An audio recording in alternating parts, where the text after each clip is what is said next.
Hola a todos. Para los que no me conocen, mi nombre es Joana Semperman. Yo soy otorrinolaringólogo y soy especialista también en trastornos de voz y deglución. Quería empezar mi charla primero dándole las gracias al capítulo insular por haberme invitado a esta dinámica tan fantástica. Y ahora me pongo en el otro lado y desde el nombre de la Junta Directiva de la Sociedad Venezolana de Otorrinolaringología quiero felicitarlos por esta actividad tan inmersiva y tan original. Quiero saber si ustedes en algún momento se han hecho la pregunta: ¿cómo están deglutiendo sus pacientes? Si la deglución de sus pacientes sabe dulce o amargo. La deglución es un acto que damos por sentado. Los humanos deglutimos cerca de 500 veces cada 24 horas y esto amerita una coordinación muy precisa de más de 30 músculos. Típicamente se divide en fases: la fase oral, la fase faríngea y la fase esofágica.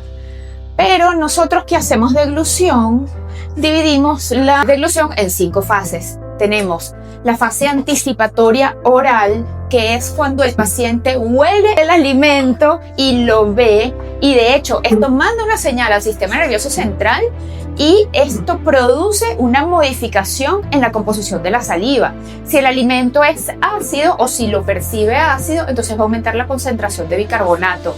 Si el alimento es rico en carbohidratos, entonces va a aumentar la concentración de la amilasa salival.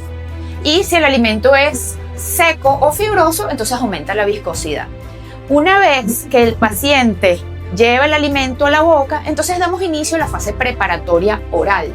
Esta fase preparatoria oral consiste en el proceso de masticar, con los movimientos de la lengua, preparar el bolo, mezclarlo con la saliva, y esto, una vez que el bolo está preparado, entonces pasamos a la fase oral propiamente dicha.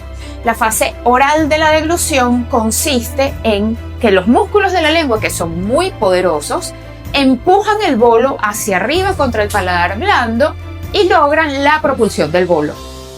Una vez que finaliza la fase oral, es cuando damos inicio a la fase faríngea, que es 100% involuntaria. La fase faríngea comienza cuando el bolo toca la base de la lengua o incluso las valéculas. Esta fase dura apenas un segundo, pero en este segundo suceden cosas trascendentales. La laringe se anterioriza y sube, y esto lo que hace es que la saca del camino para proteger la vía aérea. Esto además permite, esta anteriorización de la laringe permite que el esfínter esofágico superior se abra para que pueda pasar el bolo alimentario hacia el esófago. Además se produce un cierre de la glotis y cae la epiglotis para proteger la vía aérea. Cuando un paciente tiene un trastorno en la fase oral de la deglución y la lengua no tiene la fuerza para propulsar el bolo, entonces el bolo cae antes, no va con fuerza y puede caer sobre la vía aérea. Ahora, ¿por qué es importante proteger la deglución de mi paciente? La disfagia es una condición que literalmente ahoga al paciente. Lo pone en un riesgo de malnutrición porque el paciente que no puede comer, entonces típicamente tiene la dieta licuada. ¿Cuál es la dieta licuada? Bueno, le das crema de auyama o le das crema de apio, pero recordemos que la auyama tiene 25 calorías por cada 100 gramos. O sea, si tú le das a un paciente, lo llenas con crema de auyama, jamás va a conseguir los requerimientos nutricionales mínimos que necesita. Y un paciente desnutrido, recordemos que la desnutrición es la primera causa de inmunosupresión del mundo. El paciente que tiene disfagia está también desnutrido. De hecho, apenas un 22% de los pacientes disfágicos logran consumir 1.500 mililitros de agua al día. Un paciente que está crónicamente deshidratado tiene empeoramiento de su enfermedad de base y además tiene un deterioro cognitivo y del estado mental. Este paciente, por supuesto, que está en riesgo de hacer neumonías por aspiración, y estas neumonías por aspiración, que pueden ser silentes, tienen una mortalidad del 50%. El paciente con disfagia está deprimido, está aislado, no sale de su casa, no quiere compartir con nadie. De hecho, en la unidad en este momento tenemos un paciente que se salvó del cáncer de laringe, pero ahora me pregunta que para qué lo salvé si está así. Y por supuesto, el paciente que tiene disfagia, después de todo lo que les he contado, tiene un aumento de la mortalidad. De hecho, se estima que los pacientes que tienen disfagia tienen mayor mortalidad incluso que aquellos que fallecen por complicaciones de la diabetes mellitus. Bueno, ¿por qué tanto revuelo con el tema de la deglución? Bueno, porque resulta que la disfagia es un problema de salud que está subestimado. se estima que el 8% de la población general sufre de disfagia. De hecho, una de cada 17 personas en algún momento de su vida va a tener disfagia. Hay un tema que a mí me encanta y que me parece que es muy relevante en este momento, que es lo que llamamos la carga oculta de la enfermedad. ¿Qué es la carga oculta de la enfermedad? Son todos aquellos pacientes que tienen una patología, en este momento estamos hablando de la disfagia, pero que no están siendo diagnosticados ni tratados. ¿Por qué esos pacientes no están siendo diagnosticados ni tratados? Por múltiples causas. Puede ser que el paciente tiene un domicilio muy lejano al centro de salud donde se puede diagnosticar y tratar. Puede ser que ese paciente no tiene los recursos económicos para acceder al tratamiento. Puede ser que ese paciente donde vive no está la infraestructura sanitaria necesaria para poder tratar su problema.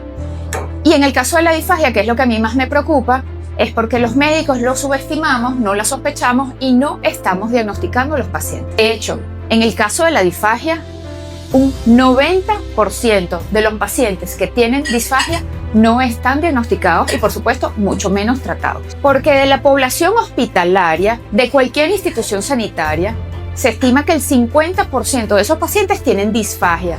De esos pacientes que tienen disfagia, se estima o se calcula que el 50% va a ser una neumonía por aspiración. Y de esos que hacen la neumonía por aspiración, el 50% va a fallecer. Este número también es importante porque el 80% de los pacientes con ACV reciente tienen disfagia. Más del 80% de los pacientes con Parkinson tienen disfagia.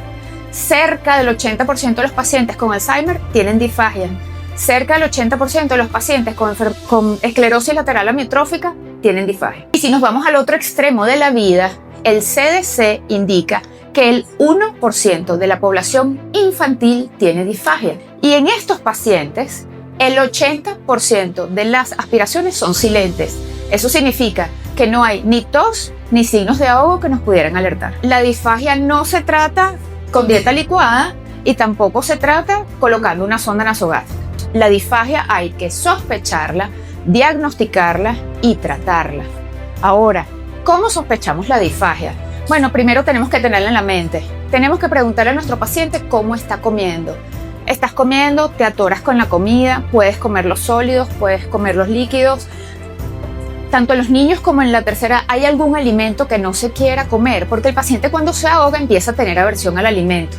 Entonces, ¿cuál es el alimento que no se come? El paciente típicamente te puede decir, no, doctora, él ahora toda la dieta es licuada. O te dice, no, él ya no come galleta porque la galleta se le queda pegada. Entonces es un paciente que empezó a comer licuado y cuando tú lo ves, no, él tiene 6 meses comiendo licuado nada más. También es clave preguntarle al familiar o al mismo paciente si se tarda mucho tiempo comiendo. Porque el paciente que tiene disfagia, que se tarda mucho tiempo comiendo, se fatiga, se aburre o se cansa y no termina de comerse la comida. Esto hace que este paciente no alcance los requerimientos nutricionales mínimos y está en riesgo de desnutrición. Existen muchos métodos para nosotros hacer despistaje de disfagia. Existen muchos.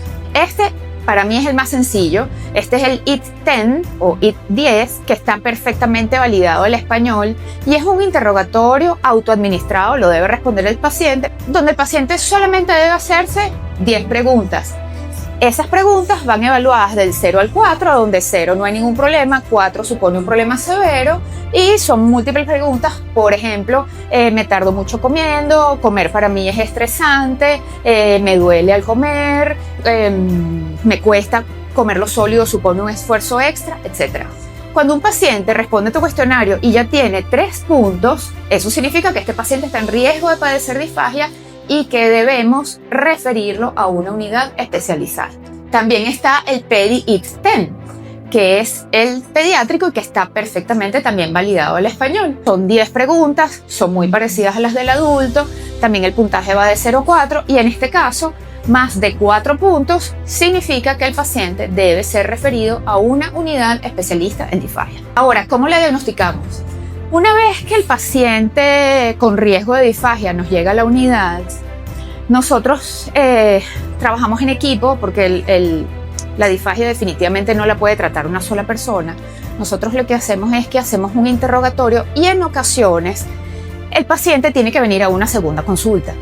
En la primera consulta le preguntamos al paciente si es él el que se pueda comunicar o a su cuidador qué come, qué no come, si come sentado, si come en la cama, si come solo, si come con la mano, si come con cubierto, si alguien lo ayuda a comer, si se ahoga, si tose antes, durante o después de la deglución, cuál es el alimento al que le tiene aversión, etc. Una vez que nosotros hacemos esa historia, que es larga, además que tratamos de hacer hincapié en que si el paciente está comiendo poco, debemos tratar que el contenido nutricional sea el óptimo.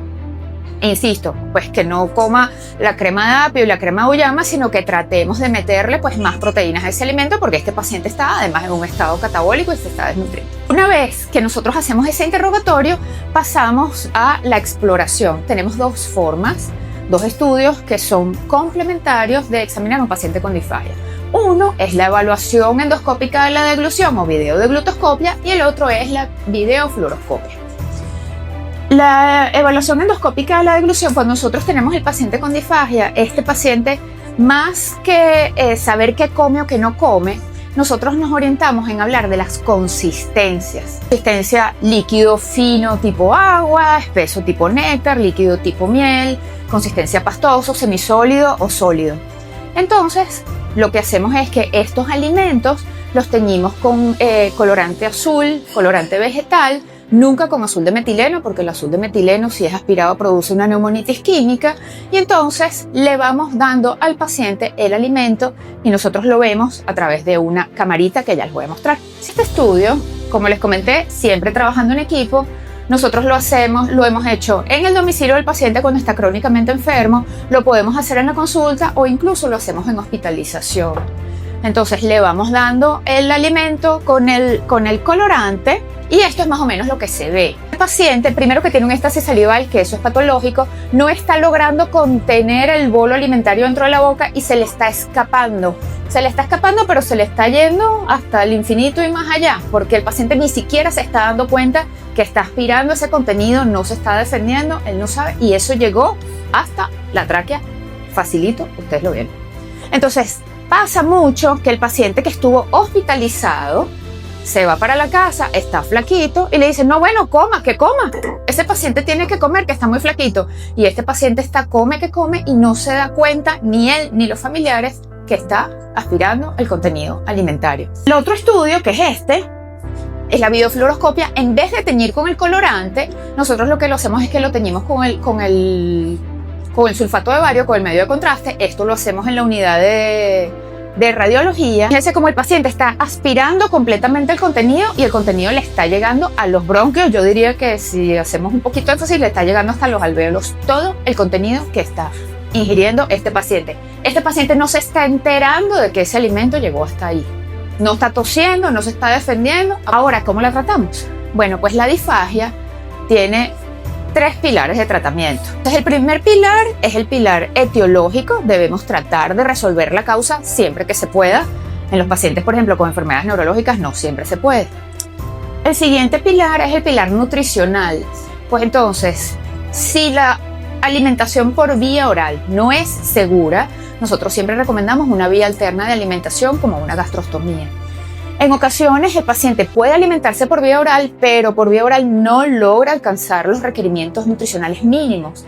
Entonces también recomendamos la gastrostomía para que a través de la gastrostomía se puedan alcanzar esos requerimientos nutricionales y calóricos. Además, también desde el punto de vista nutricional, dependiendo de las consistencias que nosotros vimos en el estudio que eran seguros para este paciente, le recomendamos el tipo de dieta. Pues la dieta que sea más pastosa, más semisólida, más líquidos espesos, más líquidos, y nos apoyamos muchísimo, por supuesto, con el servicio de nutrición y dietética y con el nutrólogo para que nos ayude a armar una dieta para ese paciente que sea segura y que contenga el requerimiento mínimo necesario. Y el tercer pilar es el pilar rehabilitador, donde nos apoyamos con las fonoaudiólogas de la unidad, que son especialistas en disfagia, y ellas tratan varias cosas. Por ejemplo, ayudan al paciente a mejorar la sensibilidad, realizan maniobras posturales para mejorar la deglución, o incluso realizan o indican maniobras que ayudan a que el paciente mejore el tono muscular y que esa deglución sea más eficaz y más segura. Es inconcebible creer que una sola persona puede manejar un paciente con disfagia. El paciente con disfagia amerita un equipo multidisciplinario. ¿Siguiente? Entonces, si es un niño, bueno, necesita, por supuesto, de su pediatra o de su neuropediatra. Si es un adulto, bueno, del internista, del neurólogo. Y todos necesitan al otorrinolaringólogo, al nutrólogo, al intensivista, al psicólogo, al gastroenterólogo, al fonoaudiólogo, al terapeuta ocupacional, al oncólogo, etcétera, dependiendo cómo sea el caso. Yo quiero que nosotros nos vayamos hoy con la idea que comer es mucho más que llevarnos un alimento a la boca.